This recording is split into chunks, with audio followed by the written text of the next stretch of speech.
Datorren astean, ekainaren 11tik 17 bitarte eta Ermitaldea kolektiboaren eskutik, Ermitagaina Mendebaldearen lehendabiziko pintxoaren astea ospatuko da.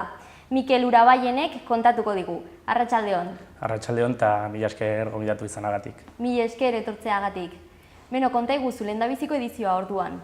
Bai, aurten egingo da lehendabiziko edizioa. Ermitaldea talde bezala, erakunde bezala, oraintxe bertan, aste honetan bertan, ofizialki bilakatu da talde.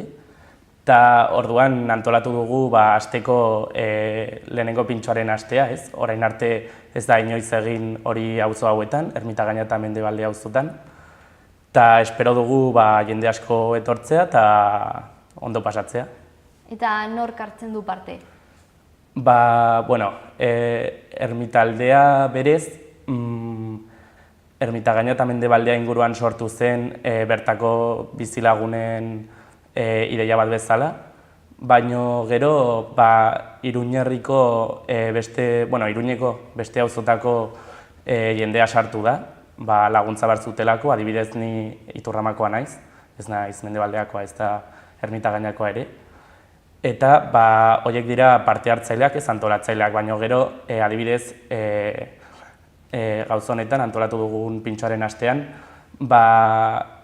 bederatzi tabernek parte hartzen dute, eta iruditzen zaigu funtsezkoa, beraien laguntza, auzoan barna bizia berpizteko eta bizikidetza bermatzeko eta garatzeko. Bederatzi taberna hor kartelean ditugula, bai. Eta pintxo bereziak orduan eskainiko dituzte? Bai, hori da.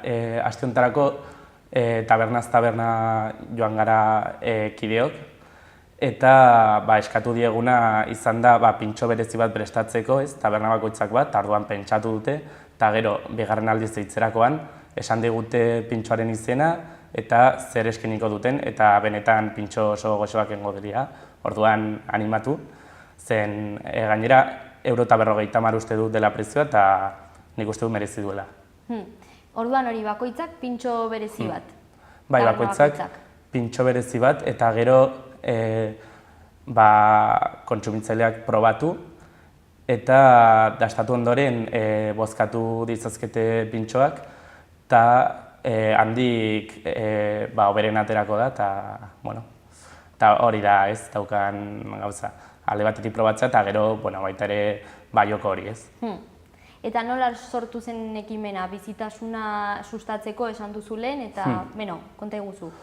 2017ko urrian sortu zen Ermitaldea, batez ere auzokideek ikusten zutelako behar bat bizikidetza bertan garatzeko, ez zegolako ez da ere bermatua ez, ikusten zuten oso hilik zegoela auzoa, eta orduan elkartu ziren, gainera adin ezberdinetako pertsona gutxi batzuk, eta pentsatu zuten ondo legokela auzoko erakunde bat egitea, gizarte zibiletik abiatuta, eta gero orain arteraino hor egon dira modu ia espontaneoan, baina orain papeleo guztia bete ez da horrela, erakunde bilakatu dira eta gauzak antolatzen ari dira, proiektuak aurrera eramaten eta orain ikuste du aterako direla eta jende gehiago gehituko dela. Eta orduan, ekintzen artean horrelako ideia hau izan zenuten, pintxoaren astea? Bai, ideia hau ez da sortu lehenengo ideia bezala orain erakunde bilakatu garelako, ez hori izan da oraingo gauza bat, baino ez egon horrela pentsatua, hau lehenagoztik pentsatu zen, eta orain aurrera eramatea pentsatu dugu, ez aste honetan, gainera udan, gero azterketa bukatuta baita ere gazteek, ez gehienek, eta nik uste dut aukera ona dela, alde batetik hori gazteendako, eta gero beste batetik belaunaldi ezberdinetako pertsonak elkartzen direlako, gero baita ere tabernendako oso positiboa da, azkenean guztiondako ona da, eta bizikidetzan eta giroan, auzoko giroan asumatuko da. Eta jendearen erantzuna jasotzen ari duzue? Bueno, hori nik uste dut zaila dela, ez? Oraindik hasten ari garelako, eta hau izango da, benetan, egin zen ekintza bat, ez izan zela Olentzeroren eguna, eta urte hontara arte, egia esan da, Ermitagaina eta Mendebaldeako auzoetan ez dira horrelako gauzak egin, ez? Beti ikusten genuen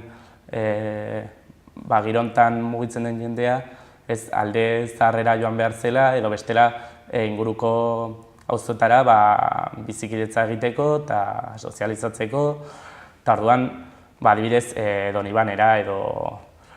Eta orain, gauzak aldatzen ari dira, eta espero dugu jende gehiago gehitzen hastea ikusterakoan proiektuak aurrera dijoaztela. Baina oraingoz nire ustez denbora gutxi pasa da eta ikusi beharko dugu. Baina nik uste dut batez ere proiektu bat daukagula dela hiribaratzea. Eta horrekin ikuste du jende gehiago gehituko dela, ez? Zeren oso proiektu atsegina da jendearentzako, eta espero dugu momentu hartatik aurrera gainera, nik uste dut ondo datorki dela hemen metafora hau, ez? Ereiterakoan gero haziak ateratzen direla nik uste dut jendea gehituko dela. Gainera hori esandakoa nahiko talde berria zarete. Eta herri baratzarekin jarraitu baino lehen, Olentzeroaz gain beste ekintza batzuk egin dituzue edo? Uste dut ez ni sartu berria naiz taldean, baina uste dut Olentzero izan zela lehenengoa, eta batez ere gertatzen dena da erakunde bilakatzeko pausoak asko direla, eta oso jende gutxi jarri du martxan, ez? Azkenean erabiltzen den metodologia da lehenengo lan talde bat, eta gero modu asamblearioan erabakitzen da auzoko lokal batean, ez? Badagola Ermitagaina kaleko 30 eta 32 zenbakiko basuan, bajera batean, osasun zentrotik hurbil, eta han erabakitzen da, han biltzen dira, joaten da nahi duen bizilaguna, eta erabakitzen dira egingo dena. Eta orduan hori pintxoaren asteaz gain herri baratza. Esan duzu hori ofizial bilakatu dela taldea. Eta gainera orain izan da hau. Orain bilakatu da ofizial, ia urte bat pasada sortu zenetik, baino hasieran ideia bat baino ez zen, eta orain egia bilakatu da. Aste honetan? Aste honetan bertan. Horrek zer dakar? Alde batetik, gainera orain oso bogan dagoela okupazioaren mugimendua berriro ere berpizten, eta horrek ere alde hon bat dauka, ez? Badirudi ez, baina egia da beste alde hon bat dauka, eta dela ez duzula pasa behar hainbeste burokrazia, ez? Gure aldetik, adibidez, aste honetan bilera batera joan nintzen, eta han ikusten nuen, ez? Erakundea sortu zuten pertsonek, sinatu behar zituztela kriston paper txostena. Eta egia esan, gero beste alde batetik ere badago alde ona, ez? Logikoa den bezala. Eta seguraski gehiago da alde txarra baino. Eta hori da, udalarekiko babesa, gero erakundetatik jasotzen duguna baita ere, diru laguntzak, eta gero materiala baita ere hiribaratza edo bezalako proiektuak garatzeko, eta hori oso positiboa da guretzako. Eta hori, herri baratzari dagokionez, aurten martxan jarriko da? Aurten martxan jarriko da.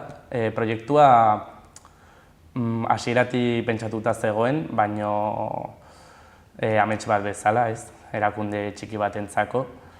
Gainera uste dut, azken bolada honetan ere mugimendu hau ere bogan dagoela, eta, hasi zen Piparrikako baratzarekin, hor Pergejeriaseko txokoan, eta gero beste batzuk gehitu dira, orain uste dut 5 proiektu daudela auzo ezberdinetan Iruñan zehar, eta udalak egia esan bere aldetik ere jarri du proiektu hauek aurrera eraman daitezen.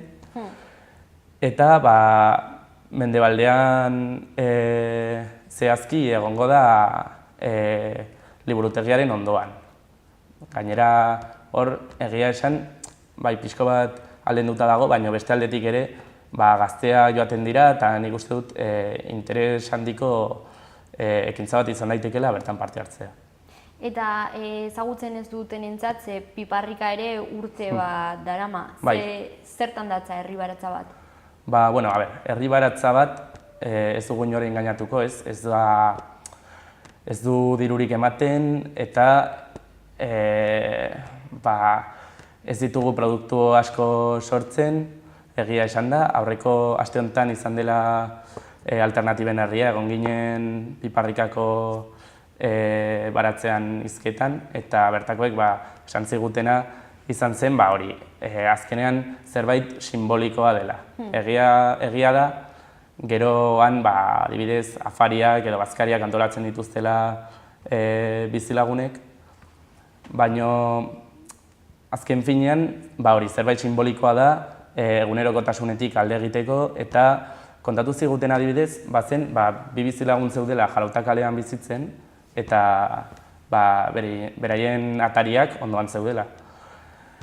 Eta ez zuten elkar ezagutzen.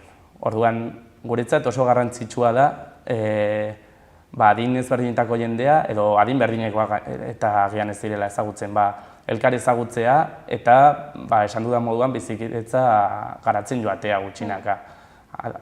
Azken finean, sortzen ari den mugimendu bat da, eta nik uste dut oso polita dela. Ez dugu mundu aldatuko, baina gutxienez gure ingurukoa alda daiteke. Eta gainera, burujabetasuna edo norberak nola elikatzen duen gorputza ere hor sartuta dago, ez? Bai, guk uste dugu oso garrantzitsua dela 0 kilometroko produktuak eukitzea, bakoitza burujabe bezala sentitzea, adibidez, egon ginen hizketan Antsoaingo baratzeko emakumeendako baratze bat da, eta beraiek esaten zutena zen somatzen zutela baita ere beraien arteko aldaketa gizartearekiko beste ikuspuntu bat sortzen ari zutela, ez? Zen azken finean boteretze prozesu hori ere hortan datza, ez? Bakoitzak buruaskia izatean eta burujabetza hori funtsezkoa da. Eta hori orduan, baina oraindik ez dago funtzionamenduan? Ez, proiektu hau duela asko pentsatu zen, baina erakundea bilakatzeraino ezin da ezer egin. Eta orain, erakunde ofiziala bilakatua, udalaren onespenarekin, aurrera eraman daiteke. Proiektua aurkeztu zen, eta onespena eman zuen udalak, eta orain bakarrik falta da xehetasunen bat zehazten bukatzea. Eta astearte honetan bertan, lokalean, gogoratuko du telbidea, 30-32 zenbakiko basuan, Ermitagaina kalean, osasun zentroaren ondoan. Han aurkeztuko dugu 8etan, eta etor daiteke edonor. Modu asamblearioan erabakiko dugu, normalean adostasunez erabakitzen dira gauza hauek, ez bozkatzea iruditzen zaigu pixko bat daukagun ikuspuntua pixko bat traizionatzea. Eta, espero dugu problemarik ez egotea, ez azken finean esan dudan moduan oso atsegina da proiektua, eta edonor parte har dezake, eta espero dugu ahalik eta jende gehien animatzea. Edonor edozein auzotakoa? Bai, hori da. Printzipioz, pentsatua dago hango auzokidentzako, baina azken finean laguntza behar dute eta edonor parte har dezake.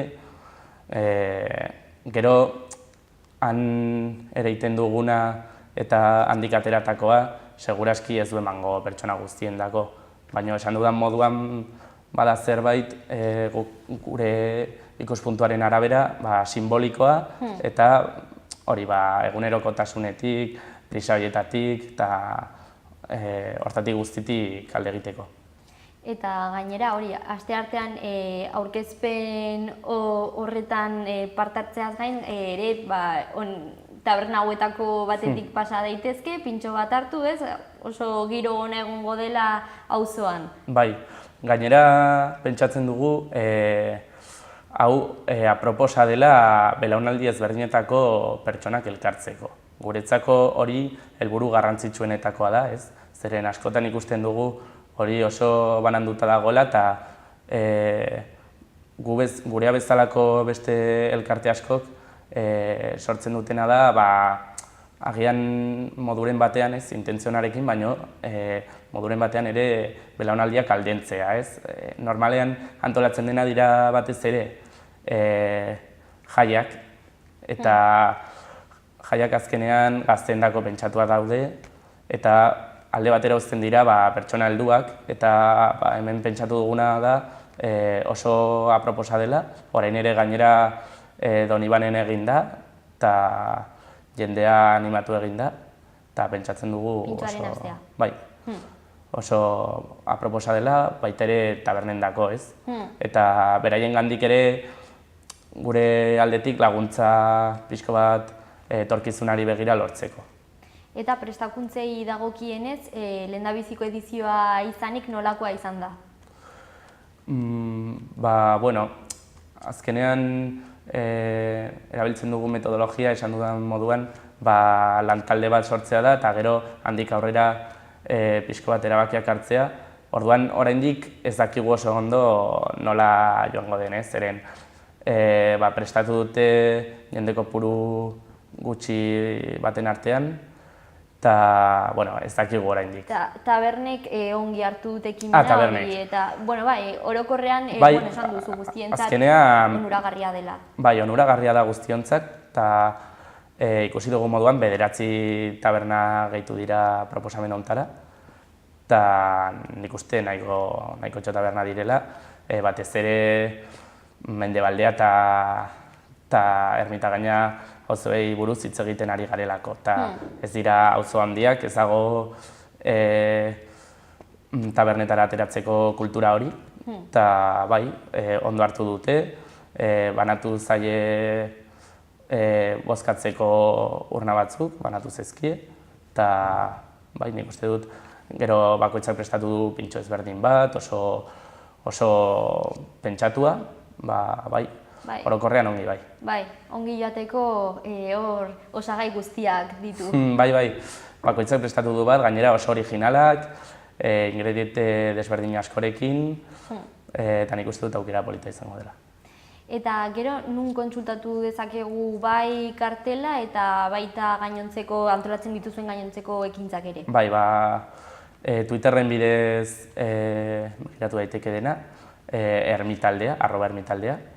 Eta gero, beste antolatuko ditugun beste asambleatan, ekainaren 12an esan moduan aste honetan, 8etan aurkeztuko da baratzaren proiektua. Gero, pintxoaren aste honetan zehar, orduan tabernetan, gero kalean ere jarri ditugu abisuak. Eta gero baita ere, auzoko eguna prestatzea pentsatu dugu.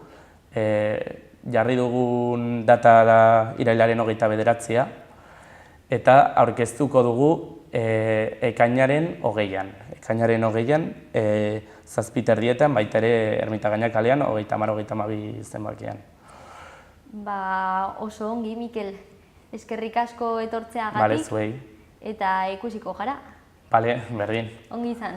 Berdin, mila esker.